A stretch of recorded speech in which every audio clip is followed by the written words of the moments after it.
जिस सास ने बहू को बदनाम करने की ठानी थी, उसे क्या पता था कि उसी के झूठ एक दिन उसके सबसे बड़े दुश्मन बन जाएंगे। यह कहानी है सावित्री राठौर की, जो बाहर से एक आदर्श गृहिणी और संस्कारी महिला दिखाई देती थी, लेकिन अंदर से उनका स्वभाव पत्थर से भी ज्यादा कठोर और निर्दयी था। उनका बेटा विवेक अपनी माँ की हर आज्ञा को धर्म मानता था और पत्नी अनन्या की पीड़ा को देखकर भी हमेशा खामोश रहना ही बेहतर समझता था। अनन्या एक साधारण परिवार की पढ़ी लिखी संस्कारी और सहनशील लड़की थी, जिसने इस घर में कदम रखते ही इसे अपना मंदिर मान लिया था। लेकिन उसे क्या पता था कि इस घर की नींव प्यार पर नहीं, बल्कि अपमान और अत्याचार की गहरी दरारों पर टिकी हुई है। सावित्री देवी को अनन्या की हर बात में कमी नजर आती थी, चाहे वह कितनी ही मेहनत और लगन से काम क्यों ना करे।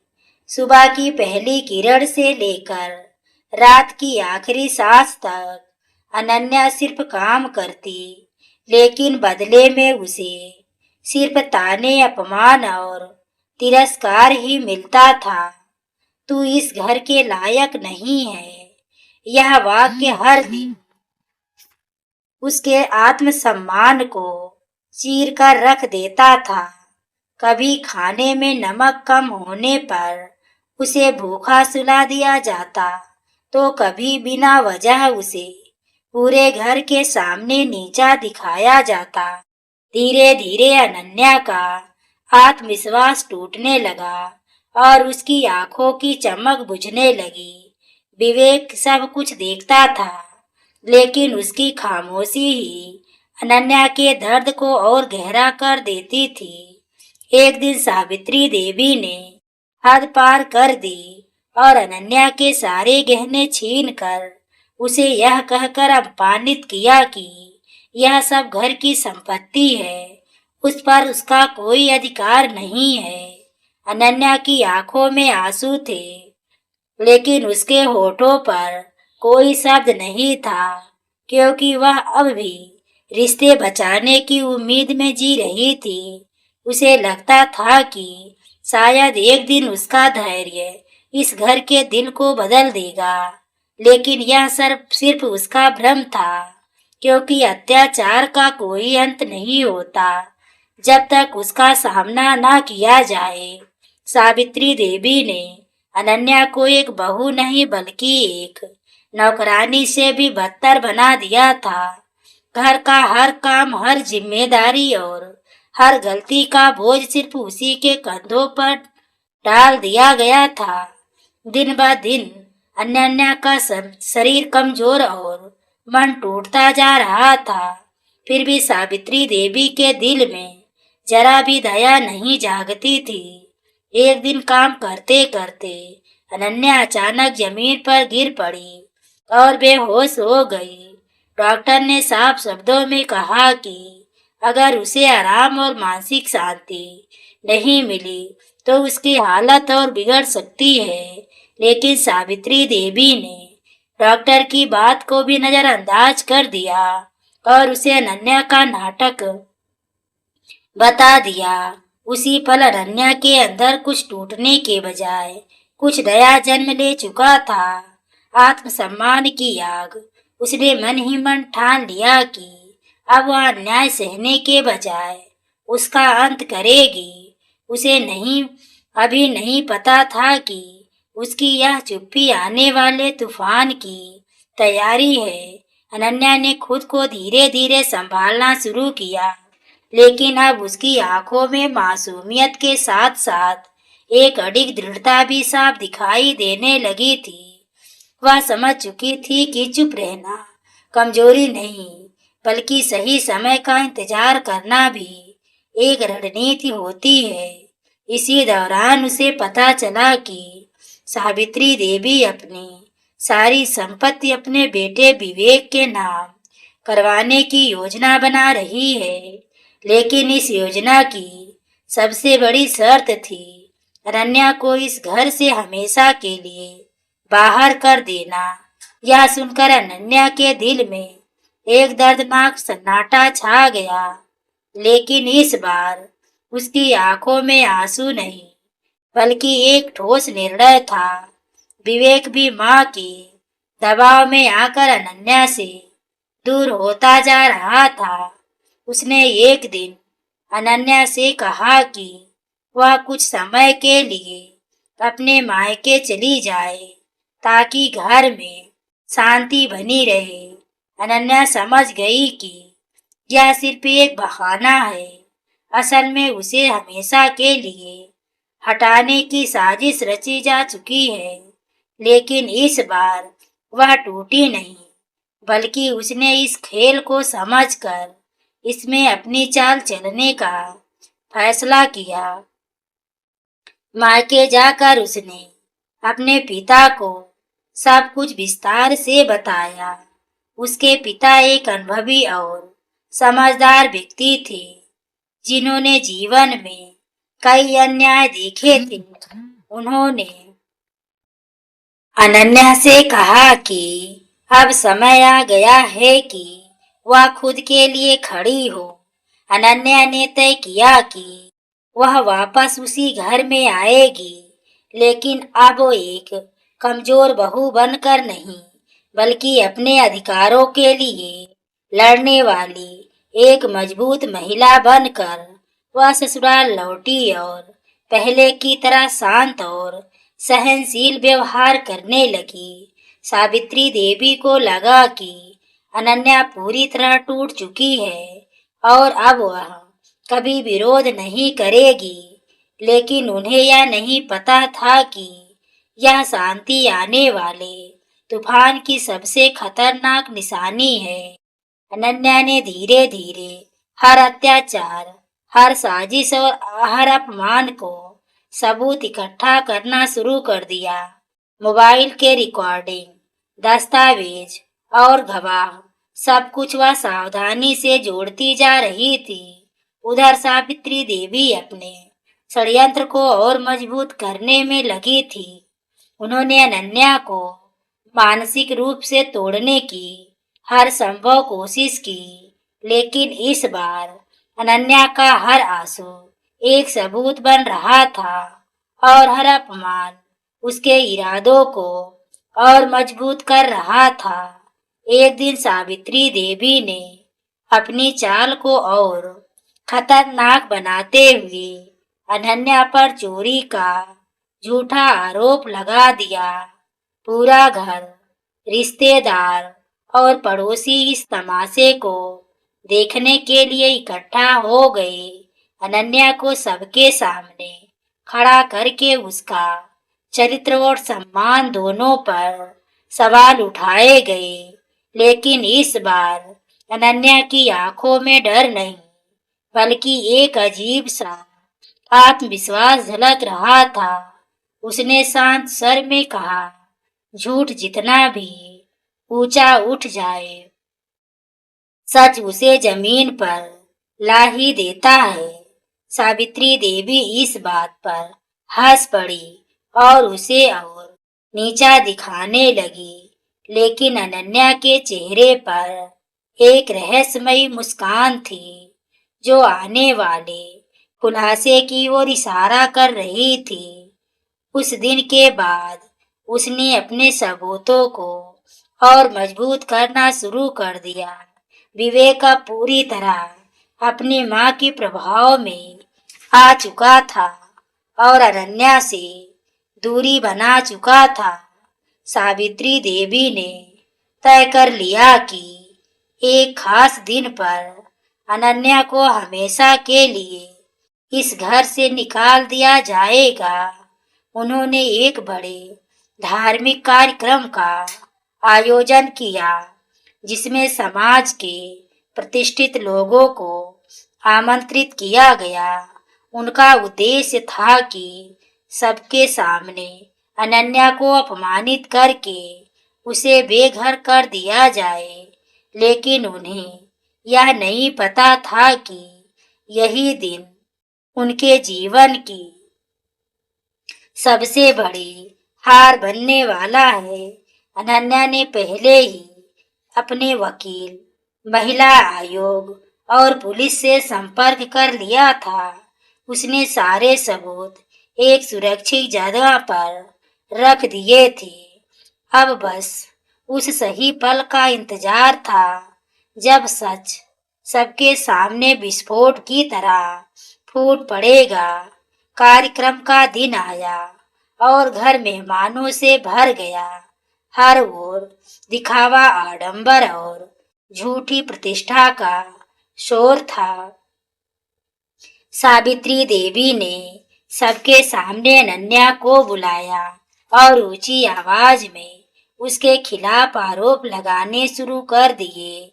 उन्होंने कहा कि यह लड़की इस घर के सम्मान पर एक धब्बा है और इसे आज ही इस घर से निकाल दिया जाएगा। पूरा माहौल उनके शब्दों से भारी और तनावपूर्ण हो गया, लेकिन तभी अनन्या ने धीरे से अपना हाथ उठाया और सबको शांत रहने का इशारा किया। उसकी आवाज में अब वह कमजोरी नहीं थी, बल्कि एक अटूट शक्ति थी। उसने कहा, आज फैसला जरूर होगा, लेकिन सच के आधार पर। इतना कहकर उसने स्क्रीन पर एक वीडियो चलाया। वीडियो में सावित्री देवी के हर अत्याचार, हर अपमान और हर साजिश का काला सच साफ दिखाई दे रहा था। भीड़ में सन्नाटा छा गया, हर चेहरा हैरानी से भर गया। सावित्री देवी के चेहरे का रंग उड़ चुका था। अनन्या ने एक एक करके सारे सबूत सबके सामने रख दिए। उसने कहा, जिस दर्द को आपने मेरी कमजोरी समझा, वही आज आपकी सच्चाई बन गया है। विवेक का सिर शर्म से झुक गया और उसकी आंखों में पछतावे के आंसू थे। तभी पुलिस वहां पहुंच गई और सावित्री देवी को घेर लिया। अब सच को कोई नहीं रोक सकता था। पुलिस के पहुंचते ही पूरे घर का माहौल बदल चुका था। जहां कुछ देर पहले एक झूठी इज्जत और अहंकार का शोर था, वही अब सन्नाटा और डर साफ महसूस किया जा सकता था। सावित्री देवी, जो हमेशा खुद को इस घर की सबसे ताकतवर और अडिग स्तंभ समझती थी, आज कानून के सामने एक अपराधी की तरह खड़ी थी और उनके चेहरे पर पहली बार असहायता और घबराहट साफ दिखाई दे रही थी। पुलिस अधिकारियों ने जब सख्ती से उनसे सवाल पूछने शुरू किए तो उनके पास कोई ठोस जवाब नहीं था, क्योंकि उनके हर झूठ का पर्दाफाश कर पहले ही हो चुका था। उनकी हर चाल, हर साजिश और हर अत्याचार अब एक एक करके कानून की नजरों में दर्ज हो चुका था और बचने का कोई रास्ता बाकी नहीं था। अनन्या ने आगे बढ़कर बेहद दृढ़ और आत्मविश्वास से भरी आवाज में कहा कि उसने अब तक जो कुछ भी सहा, वह सिर्फ इस उम्मीद में सहा था कि शायद एक दिन इंसानियत जीत जाएगी। लेकिन अब वह चुप रहकर अन्याय को बढ़ावा नहीं दे सकती। उसकी आंखों में अब आंसू नहीं थे, बल्कि एक अटूट आत्मसम्मान और न्याय की चमक थी, जिसने वहां मौजूद हर व्यक्ति को अंदर तक झकझोर कर रख दिया। विवेक, जो अब तक अपनी माँ के हर गलत फैसले में मौन समर्थन देता आया था, अब टूट चुका था और उसे अपनी सबसे बड़ी गलती का एहसास हो चुका था। वह कांपते हुए कदमों से अनन्या के पास आया और रोते हुए उससे माफी मांगने लगा। उसकी आवाज में पछतावे की गहराई साफ झलक रही थी, लेकिन अनन्या के लिए यह माफी अब बहुत देर से आई थी, क्योंकि जिस समय उसे अपने पति के साथ और बिना विश्वास की जरूरत थी, उस समय उसे सिर्फ अकेलापन और अपमान मिला था। उसने शांत लेकिन कठोर शब्दों में कहा कि रिश्ते केवल खून या शादी से नहीं, बल्कि भरोसे, सम्मान और साथ निभाने की सच्ची भावना से बनते हैं। उसने विवेक की ओर बिना कोई भावना दिखाए कहा कि जहाँ विश्वास एक बार टूट जाता है, वहाँ दोबारा जुड़ना संभव नहीं होता, चाहे कितनी भी कोशिश क्यों ना की जाए। सावित्री देवी को जब पुलिस ने गिरफ्तार किया, तो पूरे समाज के सामने उनकी असलियत उजागर हो चुकी थी और जो लोग कभी उन्हें आदर्श मानते थे, आज उनकी ओर देखने से भी कतराने लगे थे।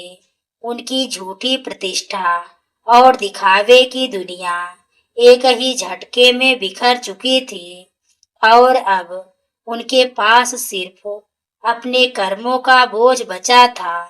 अनन्या ने कानूनी प्रक्रिया के तहत अपने सारे अधिकार वापस लेने का फैसला किया और इस बार उसने कोई भी समझौता करने से साफ इनकार कर दिया।